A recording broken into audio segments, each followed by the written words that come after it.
Hello नमस्कार। आप सभी लोग जानते हैं कि बिहार में विधानसभा का चुनाव होने वाला है।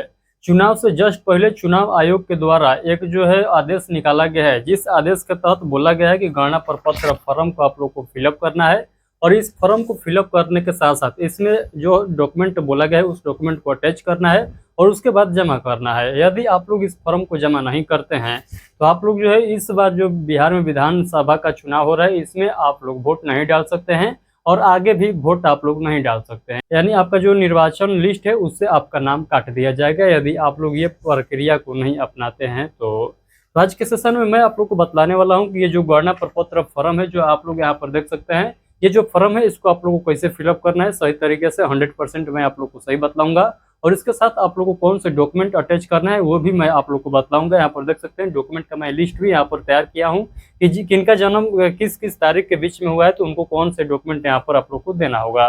तो सभी जानकारी आप लोगों को मैं आज के सेशन में देने वाला हूँ। तो आप लोगों से रिक्वेस्ट रहेगा कि ये सेशन को आप लोग शुरू से लेकर एंड तक आप लोग जरूर देखिएगा, क्योंकि जो है बहुत ही महत्वपूर्ण आज का ये सेशन रहने वाला है। तो चलिए हम लोग इस सेशन को स्टार्ट करते हैं।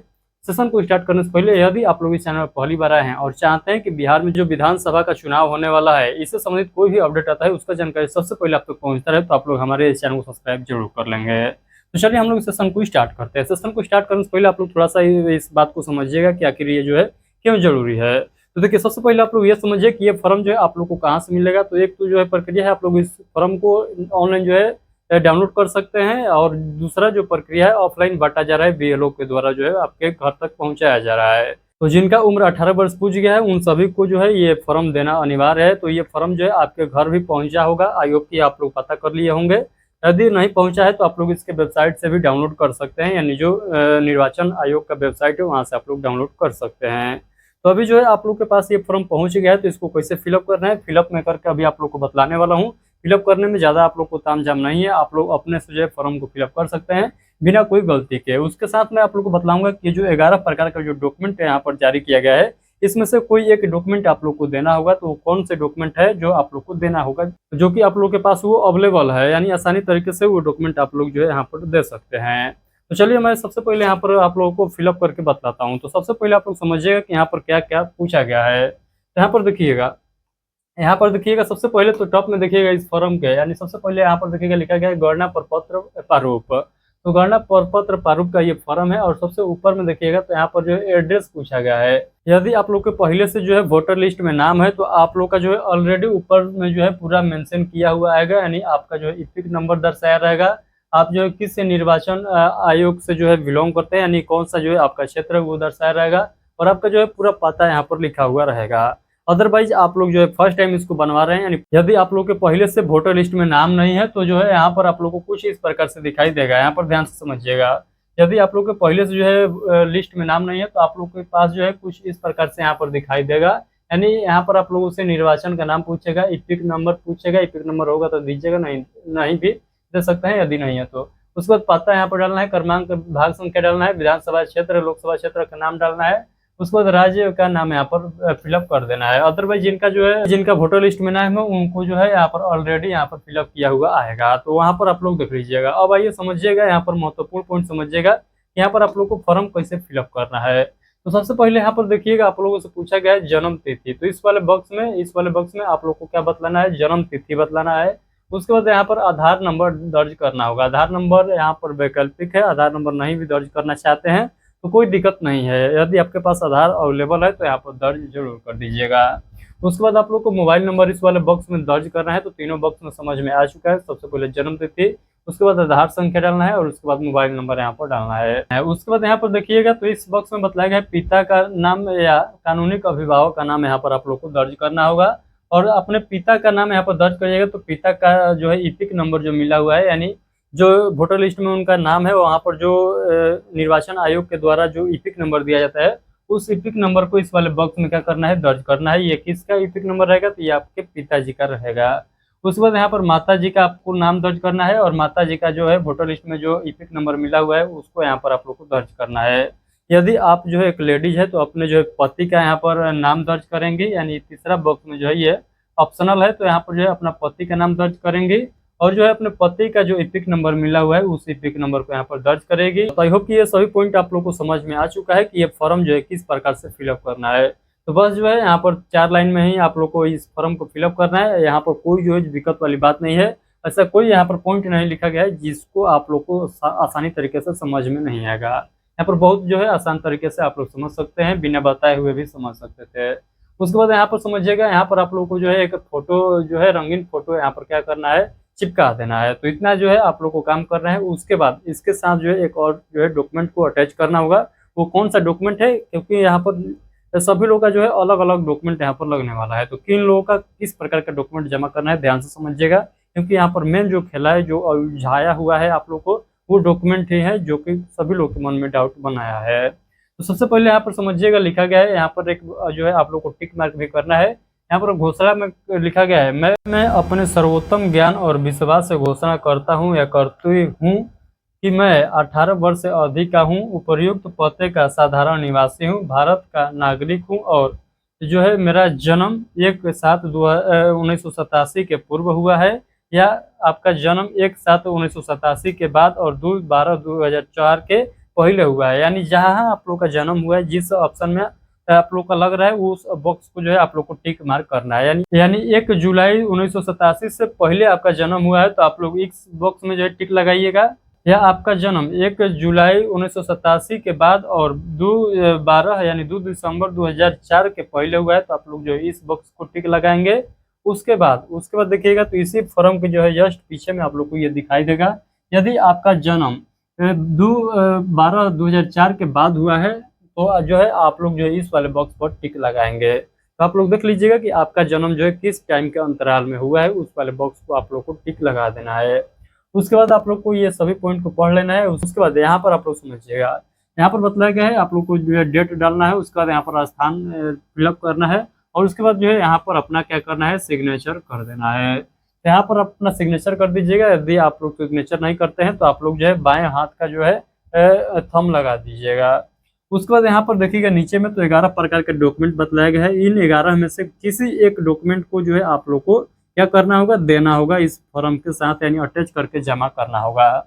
तो 11 प्रकार का यहाँ पर डॉक्यूमेंट बतलाया गया है। चलिए मैं आप लोग को एक क्विकली जो है यहाँ पर डॉक्यूमेंट का नाम पढ़कर बता देता हूँ, ताकि आप लोग को पता चल सके कि वो कौन कौन सा डॉक्यूमेंट है जो आप लोग को इसमें से कोई एक डॉक्यूमेंट देना जरूरी है। अदरवाइज मैं आगे के स्लाइड में आप लोग को बतलाऊंगा कि जो है कौन सा डॉक्यूमेंट जो है आप लोग के पास जो है पूरा आसानी तरीके से अवेलेबल है और उसी को आप लोग देखकर यहाँ पर फॉर्म को सबमिट करा सकते हैं।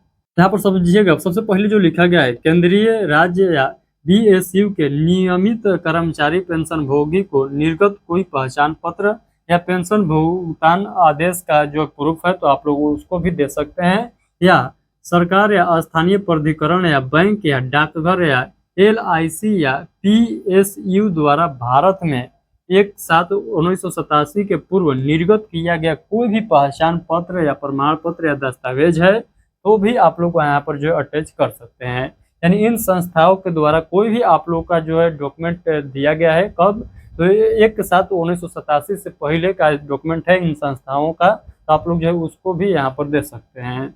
उसके बाद यहाँ पर बताया गया सक्षम प्राधिकरण द्वारा निर्गत जन्म प्रमाण पत्र। यदि आपके पास जन्म प्रमाण पत्र है तो जन्म प्रमाण पत्र भी दे सकते हैं, ये भी बात आप लोग को ध्यान देना है। यदि पासपोर्ट है तो आप लोग पासपोर्ट भी यहाँ पर लगा सकते हैं।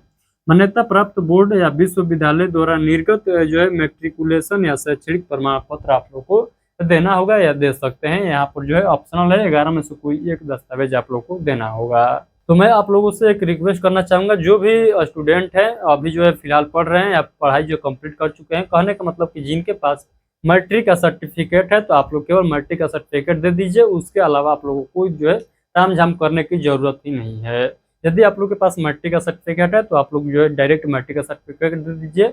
उसके साथ आप लोग को कोई दस्तावेज देने की जरूरत नहीं है, केवल आप लोग मैट्रिक का सर्टिफिकेट दे दीजिए। क्यों ऐसा मैं बोल रहा हूँ, क्योंकि वहाँ पर डेट ऑफ बर्थ जो है मेंशन रहता है, इसीलिए जो है यहाँ पर ये बात को बतलाया गया है। यानी कोई एक वो प्रूफ देना होगा जिस पर डेट ऑफ बर्थ जो है मेंशन रहेगा, आधार कार्ड को छोड़कर। उसके बाद यहाँ पर देखिएगा लिखा गया है सक्षम राज्य प्राधिकरण द्वारा निर्गत अस्थायी निवास प्रमाण पत्र भी दे सकते हैं। यानी आपके पास निवास प्रमाण पत्र है तो उसको भी दे सकते हैं। वन अधिकार प्रमाण पत्र है तो उसको भी दे सकते हैं। उसके बाद अगला पॉइंट देखिएगा तो पश्चिम प्राधिकार द्वारा निर्गत OBC SC ST या कोई जाति प्रमाण पत्र है तो उसको भी आप लोग दे सकते हैं। तो यहाँ पर जो है जाति प्रमाण पत्र भी आप लोग दे सकते हैं। तो निवास जाति प्रमाण पत्र आप लोग जो है दोनों में से कोई एक दे सकते हैं। राष्ट्रीय नागरिक रजिस्ट्री जो है यहाँ पर भी दे सकते हैं। उसके बाद अगला पॉइंट देखिएगा, तो राज्य और स्थानीय प्राधिकारों द्वारा तैयार किया गया पारिवारिक रजिस्टर भी दे सकते हैं, या सरकार की कोई भी भूमि या मकान आवंटन प्रमाण पत्र जो दिया गया सरकार के द्वारा वो भी आप लोग दे सकते हैं। तो आई होप ये सभी पॉइंट आप लोगों को समझ में आ चुका है कि वो कौन कौन सा जो है 11 डॉक्यूमेंट है जो आप लोग को देना होगा। अब आइए हम लोग अपने भाषा में समझते हैं कि कौन कौन से दस्तावेज जो है जो कि आप लोगों के लिए बहुत महत्वपूर्ण है। तो आइए मैं आप लोग को यहाँ पर बताता हूँ। तो सबसे पहले यहाँ पर समझिएगा, जिनका जन्म 1/7/1987 से पहले हुआ है उन लोगों को क्या क्या डॉक्यूमेंट देना होगा, ध्यान से समझिएगा। तो सबसे पहले आपका जो है पासपोर्ट साइज फोटो लगेगा। ये तो जो है सभी लोग को लगने वाला है, जो कि फॉर्म पर आप लोग को टॉप में चिपकाना होगा। तो पासपोर्ट साइज फोटो लगेगा। यदि आपके पास मैट्रिक का सर्टिफिकेट है तो मैट्रिक का सर्टिफिकेट दे सकते हैं। यदि जाति प्रमाण पत्र है तो जाति प्रमाण पत्र दे सकते हैं। अस्थायी निवास प्रमाण पत्र है तो वो भी दे सकते हैं। अगर आप सरकारी कर्मचारी हैं तो सरकार द्वारा जारी पहचान पत्र भी दे सकते हैं। यदि आपके पास जन्म प्रमाण पत्र है तो वो भी दे सकते हैं। जमीन का रजिस्ट्री का पेपर है तो वो भी दे सकते हैं। भारतीय वैलिड जो है पासपोर्ट आप लोग दे सकते हैं, यानी पासपोर्ट भी यहाँ पर दे सकते हैं। किसी ऑफिस द्वारा सिंह किया हुआ परिवार के जो है वंशावली भी यहाँ पर दे सकते हैं। यानी यहाँ पर देख सकते हैं 2 से लेकर 9 तक, 2 से लेकर 9 तक में कोई भी एक डॉक्यूमेंट आपके पास है तो आप लोग जो है यहाँ पर सिंपली उस फॉर्म के साथ अटैच करके जमा कर सकते हैं। ये कौन लोग करेंगे, जिनका जन्म 1/7/1987 से पहले हुआ होगा। ये बात आप लोग को ध्यान रखना है। तो जो है यहाँ पर जो है केवल आपका ही डॉक्यूमेंट लगेगा, यानी जिनका जन्म 1/7/1987 से पहले हुआ है उनके फॉर्म के साथ उनके ना माता का डॉक्यूमेंट लगाना है और ना ही पिता का डॉक्यूमेंट लगाना है। उनका जो है स्वयं का डॉक्यूमेंट लगाना है, किसी दूसरे पर्सन का डॉक्यूमेंट नहीं लगाना है। ये बात ध्यान रखना है। तो आइए हम लोग दूसरे पॉइंट को समझते हैं, यानी जिनका जन्म 1/7/1987 के बाद और जो है 2/12/2004 के पहले हुआ है, यानी इन दोनों टाइम के बीच में हुआ है, उनको क्या दस्तावेज देना होगा। तो सबसे पहले समझिएगा, यहाँ पर लिखा गया है आपके साथ जो है आपके जो है माता या पिता का भी यहाँ पर डॉक्यूमेंट लगने वाला है, यानी किसी एक का जो है आपके अलावा भी डॉक्यूमेंट लगेगा। हो सकता है कि आप अपने माता का दे सकते हैं या अपने पिता का दे सकते हैं अपने दस्तावेज के साथ। तो 2 पर्सन का जो है यहाँ पर डॉक्यूमेंट लगने वाला है। तो समझिएगा, तो पासपोर्ट है तो आप लोग पासपोर्ट दे सकते हैं। उस पर जो है मैट्रिक सर्टिफिकेट है तो सर्टिफिकेट दे सकते हैं। जाति प्रमाण पत्र दे सकते हैं। अस्थायी निवास प्रमाण पत्र दे सकते हैं। वही जो है सारा प्रक्रिया है जो आप लोग दे सकते हैं, जो अभी हम लोग देखे हैं। यानी यहाँ पर देख सकते हैं 1 से लेकर 9 तक में जो यहाँ पर बतलाया गया है, ये इसमें से कोई एक आपके पास जो है प्रमाण पत्र है तो उसको आप लोग दे सकते हैं। यानी इनमें से कोई एक डॉक्यूमेंट है तो आप लोग जो है यहाँ पर दे सकते हैं। ध्यान रखना है कि आपका भी दस्तावेज लगेगा और आपके माता या पिता का भी दस्तावेज आप लोग को देना होगा। यहाँ पर देखिए लिखा गया है कि उपयुक्त नंबर यानी 2 से लेकर 9 तक में से कोई भी एक जो है डॉक्यूमेंट चाहिए होगा। आपका डॉक्यूमेंट लगेगा, साथ ही जो है आपके मम्मी या पापा का भी डॉक्यूमेंट देना होगा। ये बात यहाँ पर साफ साफ स्पष्ट किया गया है। तो पहला कंडीशन में हम लोग समझे कि केवल जो है उन्हीं लोग का जो है डॉक्यूमेंट लगेगा जिनका जन्म 1/7/1987 से पहले का हुआ है। और एक जो है हम लोग समझ चुके हैं कि जिनका जन्म 1/7/1987 के बाद और 2/12/2004 के पहले हुआ है, उनको जो है उनके साथ साथ जो है यानी स्वयं के साथ साथ उनके माता या पिता कोई एक का जो है दस्तावेज देना होगा। यानी 2 पर्सन का यहाँ पर दस्तावेज लगेगा। अब ये हम लोग आगे की बात कर लेते हैं, यानी 2/12/2004 के बाद का जिनका जन्म हुआ है उनका जो है कौन कौन सा डॉक्यूमेंट लगेगा। तो वही है, सभी का जो है पासपोर्ट साइज फोटो तो लगेगा, सब में लगेगा। पासपोर्ट साइज फोटो कोई दिक्कत नहीं है। उसके बाद 2 से लेकर 9 तक में जो डॉक्यूमेंट आप लोग को बताया गया है इसमें से कोई एक लगेगा। और यहाँ पर जो है आपके साथ साथ आपके माता का भी लगेगा और आपके पिता का भी लगेगा। यानी 3 डॉक्यूमेंट, यानी 3 पर्सन का डॉक्यूमेंट यहाँ पर आप लोगों को देना होगा। तो आई होप कि आप लोग को बहुत बेहतरीन तरीके से समझ में आ गया होगा कि किस प्रकार से और कौन कौन से डॉक्यूमेंट आप लोग को देना होगा, क्योंकि डॉक्यूमेंट से रिलेटेड ही आप लोग के मन में बहुत ज़्यादा डाउट बना हुआ था। आई होप कि वो डाउट जो है अब पूरा जो है 100% क्लियर हो गया होगा। थोड़ा बहुत भी अभी भी आप लोगों के मन में डाउट रह जाता है तो इस वीडियो के कमेंट बॉक्स के माध्यम से मुझसे पूछ सकते हैं, मैं उसका रिप्लाई जरूर दूंगा। तो आई होप कि ये सभी पॉइंट आप लोग को समझ में आ चुका है। देखिए आपका डॉक्यूमेंट तो लगेगा ही लगेगा, आपके साथ जो है आपका मम्मी का भी लगेगा और साथ ही आपके पापा का भी लगेगा डॉक्यूमेंट। तो यहाँ पर जो है 3 पर्सन का जो है यहाँ पर डॉक्यूमेंट लगने वाला है। एक तो आप स्वयं हो गए और दूसरा जो है आपके मम्मी और पापा हो गए हैं। तो आई होप कि सभी पॉइंट आप लोग समझ में आ चुका है कि यहाँ पर जो है किस प्रकार से और कौन कौन से डॉक्यूमेंट आप लोग को देना होगा। तो सबसे पहला पॉइंट में हम लोग समझे कि जिनका जो है यहाँ पर फॉर्म भरा रहा है, जिनके नाम पर फॉर्म भरा रहा है तो उनका ही डॉक्यूमेंट देना होगा। दूसरे नंबर पर हम लोग समझे कि 2 पर्सन का जो है यहाँ पर डॉक्यूमेंट जमा करना है फॉर्म के साथ, एक जो है जिनका फॉर्म भरा रहा है और दूसरा जो है किनका, तो दूसरा उनका फॉर्म भरना है, उनका डॉक्यूमेंट लगेगा, आपके माता या पिता में से कोई एक का डॉक्यूमेंट लगेगा। तीसरा हम लोग समझे कि आपका डॉक्यूमेंट तो लगेगा ही लगेगा, साथ में आपके माता का भी लगेगा और आपके पिता का भी लगेगा। इन 3 पर्सन का यहाँ पर क्या लगेगा, डॉक्यूमेंट लगेगा। पहला में 1 पर्सन, दूसरा में 2 पर्सन और तीसरा में 3 पर्सन का यहाँ पर डॉक्यूमेंट लगने वाला है। तो आई होप कि सभी पॉइंट आप लोग को बेहतरीन तरीके से समझ में आ चुका है। थोड़ा बहुत भी आप लोग के मन में डाउट लग रह जाता है तो इस वीडियो को कमेंट बॉक्स के माध्यम से हमसे पूछ सकते हैं। तो चलिए फिलहाल के लिए इतना ही। मैं फिर से एक बार रिक्वेस्ट करना चाहूंगा कि यदि आप लोग चाहते हैं कि बिहार में जो विधानसभा का चुनाव हो रहा है इससे संबंधित कोई भी अपडेट आता है उसका जानकारी सबसे पहले आप तक पहुंचता रहे, तो आप लोग हमारे इस चैनल को सब्सक्राइब जरूर कर लीजिएगा। मैं ये भी बात आप लोगों को क्लियर कर देना चाहूंगा कि ये यहाँ पर जो है पॉलिटिकल से संबंधित जो है आप लोग को न्यूज देखने को नहीं मिलेगा, यानी जो आप लोगों के लिए महत्वपूर्ण है वही बात यहाँ पर आप लोग को देखने को मिलेगा। तो चलिए फिलहाल के लिए इतना ही, मिलते हैं आगे के सेशन में। आज के सेशन में हम लोग 2 पॉइंट समझे, एक तो डॉक्यूमेंट से संबंधित बात को समझे और दूसरा जो है हम लोग फॉर्म फिलअप कर किस प्रकार से करना है ये भी पॉइंट हम लोग समझ चुके हैं। तो फॉर्म फिलअप भी इस प्रकार से करना है, आई होप कि समझ में आ चुका है। तो चलिए आज का सेशन जो है हम लोग यहीं पर स्टॉप करते हैं। आप लोगों से रिक्वेस्ट रहेगा कि इस सेशन को दूर दूर तक शेयर कर दीजिएगा ताकि जिन लोगों को डॉक्यूमेंट से रिलेटेड और इस फॉर्म को कैसे फिलअप करना है इस प्रकार से संबंधित कोई भी उनके मन में डाउट है तो उनके पास जो इस सेशन को एक बार शेयर जरूर कर दीजिएगा ताकि उनका भी डाउट इस सेशन देखने के बाद सॉल्व हो जाए। तो एक बार जो है आपका कर्तव्य बनता है कि सभी नागरिक के पास, यानी बिहार के जितने भी नागरिक हैं उन सभी के पास इस सेशन को जरूर पहुंचा दीजिएगा ताकि उनका भी जो डर सता रहा है बार बार मन में वो डर उनका खत्म हो जाए। क्योंकि ये फॉर्म जो है सभी लोग को भरना होगा, चाहे जो है उनका जन्म 1/7/1987 से पहले का हुआ है या 2/12/2004 के बाद हुआ है, सभी लोग को जो है ये फॉर्म भरना है, बस जो है डॉक्यूमेंट अलग अलग लगेगा। चलिए फिलहाल के लिए इतना ही, मिलते हैं किसी और नोटिफिकेशन के साथ, तब तक के लिए आप सभी को बहुत बहुत धन्यवाद।